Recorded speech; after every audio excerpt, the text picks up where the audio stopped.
najbitniji deo, izgubio sam krug, jesam.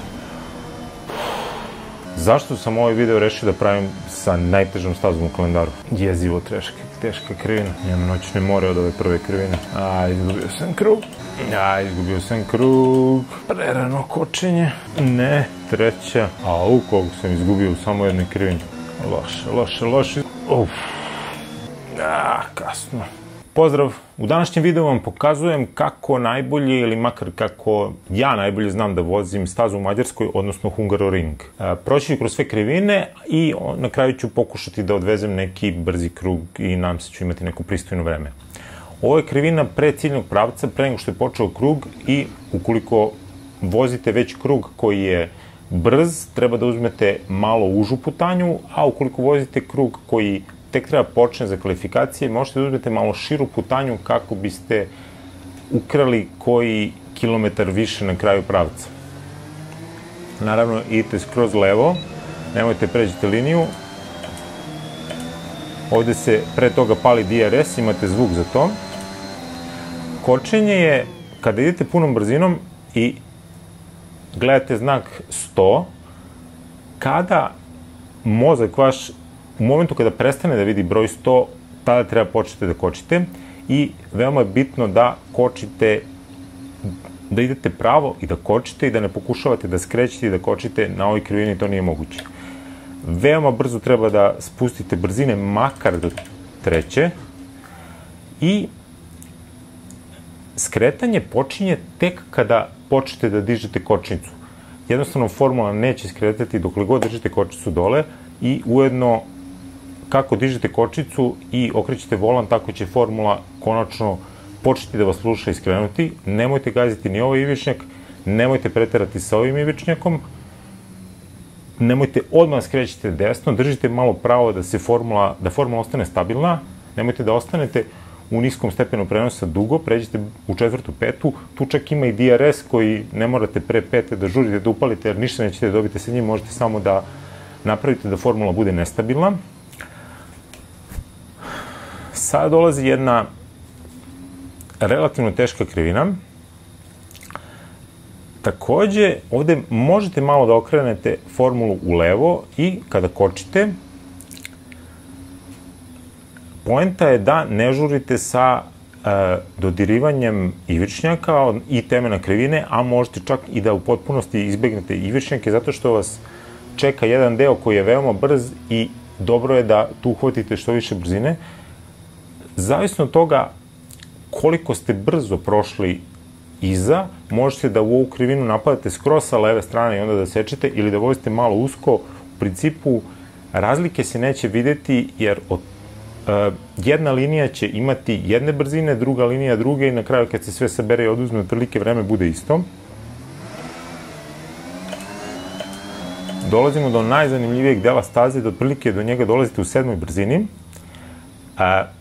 Ovaj ivičnjak u principu ljudi dodiruju kada se zezaju ili možda kada voze krug za kvalifikacije, ali ne možete baš celu trku da ga dodirujete, i on će vam u jednom momentu, on vam je kao neki pokazatelj kada vam se sprema ova veoma teška krivina.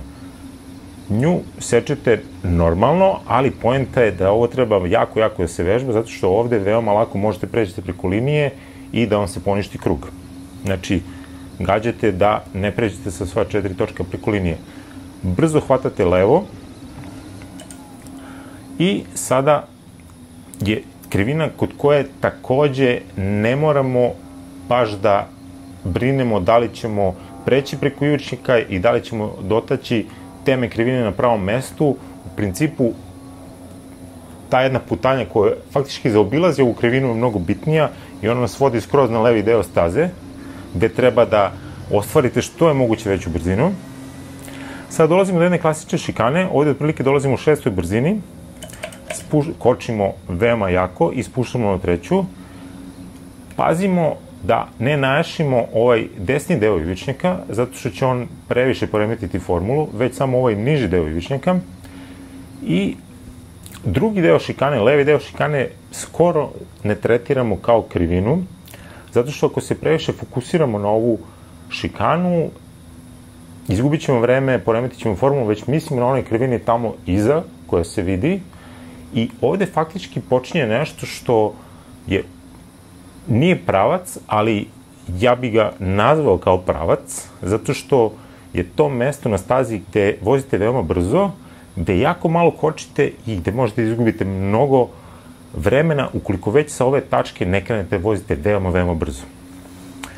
Znači, ovaj ivičnjak u principu sečemo ga, ali misleći na ovaj ovde sad deo koji ide pravo i tu držimo pravo poprilično. Ovu krivinu možemo lepo da sečemo, otprilike tu ili se koči, spušta brzina, može iz 5. u 4. ili tako. E sad, ova krivina je možda ključna zato što ćete na njoj najčešće izgubiti vreme jer ćete tamo na izlasku preći sa sva 4 točka preko linije. Znači, poenta je da ovu krivinu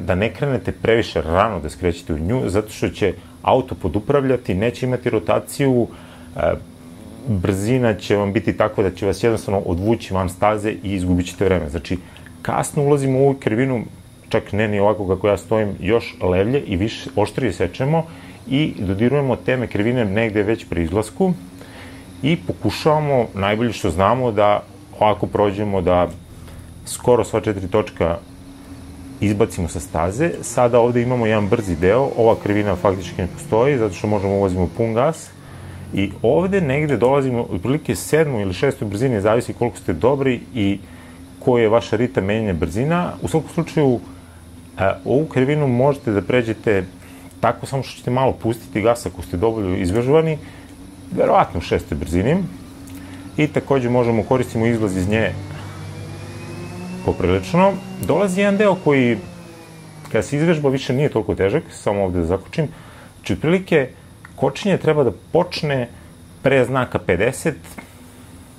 Znači, samo što ne dođete do znaka 50, treba naglo da kočite, dolazite u 7. ili 6. brzini i brzo vratite 3 brzine nazad do 3. Naravno, sad kako kočite, manje više sve krivine na ovoj stazi se trudite da kočite samo dok formula ide pravo. Kako treba da skrenete, morat ćete puštati kočicu jer jednostavno formula neće imati rotaciju ukoliko pokušavate da skrećete i kočite u isto vreme. Ovde jednostavno ima puno podupravljanja. Znači, kako će se formula otprilike ovde negde zaustaviti, čekate trenutak kada ćete oštro ukrenuti desno, nešto veoma slično kao početak stazi kao prva krivina. Ovde možete koristiti ivičnjaka koliko god, ali brzo posle toga bukvalno skačete na desni deo staze. Ova krivina takođe liči na druge krivine na formuli, a to je zato što ne morate po svaku cenu da gađate teme krivine, niti previše da vozite po ivičnjaku, već u nju možete da uđete kasno i otprilike iz neke možda 6. ili 5. brzine spuštate 2 ili 3 minimum i ovde negde možete već na skoro samom izlasku malo samo da liznete ivičnjak, a može čak i da ne liznete, zavisite od toga da li su kvalifikacije ili vozite celu trku. Ovde možete koristiti poprilično široko stazu koliko želite, ali treba da pobegnete levo. Sada se vraćamo na onaj početak videa gde ukoliko vam je ovo već brzi krug, treba držite malo užu putanju, ali opet ne previše agresivno na ivičnjake, možda samo malo da ih dodirate ili čak ne uopšte. I tu se već otvara krivina onoliko brzo koliko veoma brzo će se otvoriti. Ovde vam u jednom momentu ide i menjanje brzine i uključivanje DRS-a i tu je kraj kruga, svašta se dešava, gledate vremena, bukvalno gomilu stvari treba da radite odjednom. Pogledamo sad kakvo vreme mogu da napravim. U principu, ja trenutno imam, da kažemo, znanje za prilike vreme 1.16. Da bi ovaj video smatrao uspešan, sve što je ispod 1.17, recimo 1.16.999 ću smatrati kao uspeh.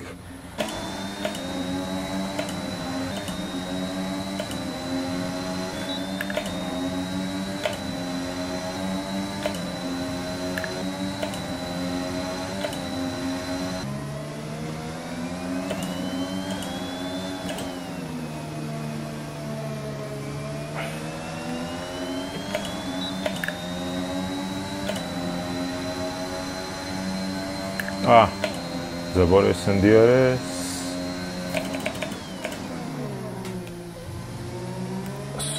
Solidno. Prva krivina. Ajmo, druga, lepo.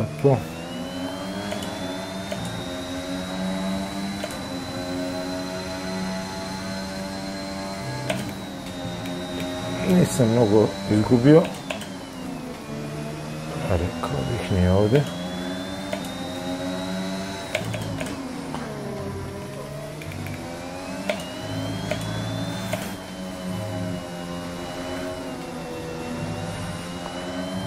Obećavajuće.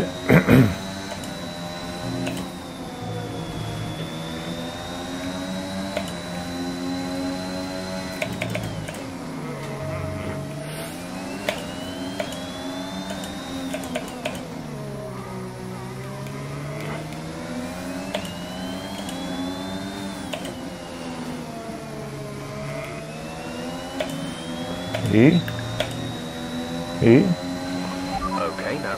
1.16.664. Pauza. Kao što rekoh, od ranije znam da otprilike moje trenutno znanje je na 1.16. Ljudi ovu stazu voze 1.13.7, tako nešto, mada je to već izlazi iz domena nečega sličnog sa onim što se zapravo dešava na stazi za Formulu 1. Samo po znacima navoda da mi je trebalo možda 10-15 krugova da ostvarim ovo vreme. Međutim, ovih dana sam se baš lepo pripremao. Jednostavno, staza je ispala mnogo teža nego što sam očekivao, iako je zapravo veoma lepa za vožnju, ne samo za Formulu 1, pogotovo za neke GT3 automobile, ali eto, nadam se da se trud isplatio, nadam se da vam se video sviđa i ove nedelje je trka u Hungaroringu, ne propustite je, pogotovo što deluje da će vreme učiniti svoje i da će biti neke kiše, da li za kvalifikacije, ili za trku, ili za jedno i za drugo, vidjet ćemo. Hvala vam što veoma lepo podržavate ovaj kanal i preporučite ga nekim vašim prijateljima. Pozdrav!